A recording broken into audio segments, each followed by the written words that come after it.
Ready for your first day of school in Germany?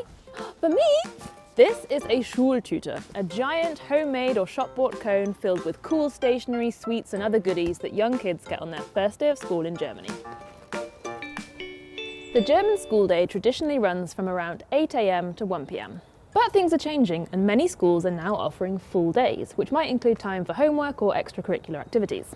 This also means more schools are offering warm lunchtime meals in a school canteen. The reputation for school food isn't great, which might be why some pupils opt for a packed lunch or eat at home.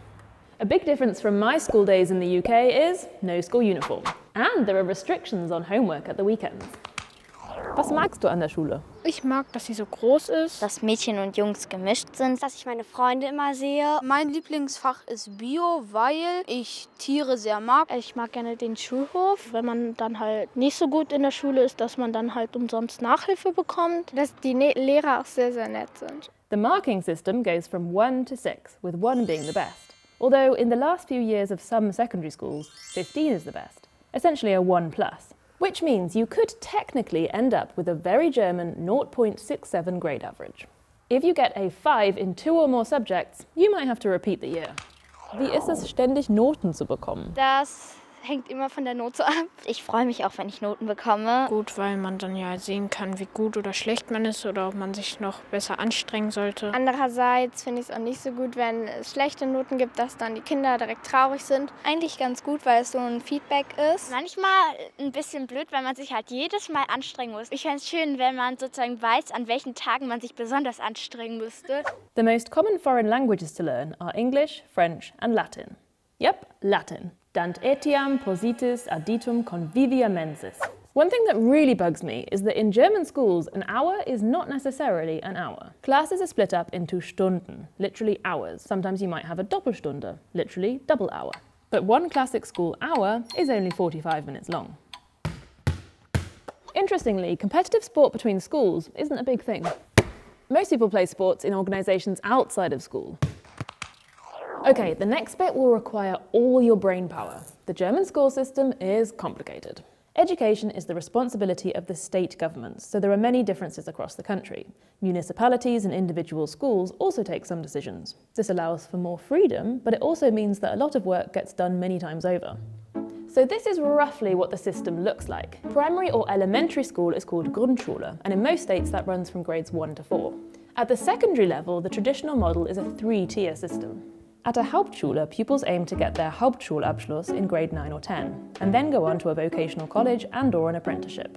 The middle stream is Realschule, where pupils aim to get their Realschulabschluss in grade 10. They then might do an apprenticeship and vocational training, but for more technical trades, or they might go on to the next type of school. That's a Gymnasium, the more academic route, where pupils take their Abitur exams after the 12th or 13th grade and often go on to university. That's the most popular type of school. Gesamtschulen are comprehensive schools combining the traditional streams and qualifications. They were introduced in the 1960s as an alternative to the 3-tier model, but they weren't universally welcomed. Some states rejected the concept altogether. There has long been criticism of Förderschulen, where pupils with special needs are separated from mainstream schooling, and the majority of them don't end up graduating. But some states have taken huge steps towards inclusion in recent years. You might also hear other names like Oberschule, Mittelschule, Gemeinschaftsschule, or Stadtteilschule. These are different names for or combinations of the other types of schools, and they might mean different things in different states. And this is the simplistic version. Primary school teachers will provide a recommendation for which kind of secondary school each child should go to. In a few states, this recommendation is binding, but in most states, parents have the final say. There is also some flexibility to move between the streams at certain points, but still, some people argue the system is elitist and separates kids too early on. Fewer than 10% of pupils in Germany attend private schools, but the number is growing, with the highest percentage in eastern states. Private schools might be run by religious denominations or follow particular educational principles like at Waldorf or Jenaplan schools.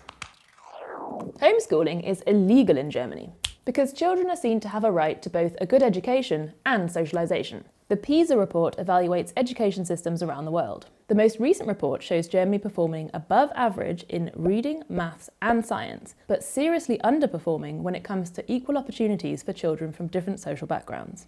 And another area where Germany performed embarrassingly badly? Digitalization. In the comparison of digital training for teachers, Germany came 76th out of 78 countries. The country's digital woes were clearly exposed once COVID-19 came along. Not enough students had access to digital devices. Online learning platforms were inadequate or non-existent. Some schools didn't even have Wi-Fi. Money has been promised to the tune of €5 billion by 2024, which will go towards dedicated IT administrators and an improved stock of computers and tablets. Some schools are already feeling the effects.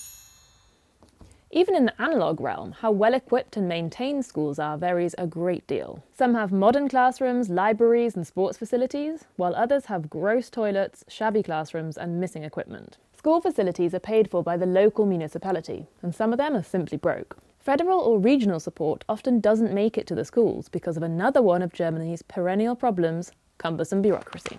Was ist nicht so gut an der Schule? Die Mensas wegen dem Essen, das ist nicht gut. Und die Schulklos, weil die stinken sehr. Dass es so wenige Spielgeräte gibt. Ich hätte gerne im Sportunterricht ein paar neuere Geräte. Manchmal werden, finde ich, Mädchen bevorzugt. Dass es wenig Bäume auf dem Schulhof gibt. Wir haben sehr schlechtes WLAN hier. Wenn Kinder in Quarantäne sind zum Beispiel, dann stürzt es immer ab und dann können die nicht am Unterricht teilnehmen. Ich würde mal den Schulhof putzen und die Toiletten mal erneuern.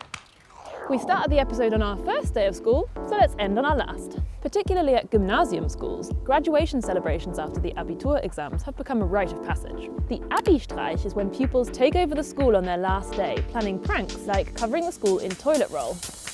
There's an Abi-Ball, a bit like a prom, and an Abi-Motto, a motto or pun for the year. And to round it all off, there's the Abi-Fahrt, where school leavers go on a trip together. The more cheap and touristy, the better.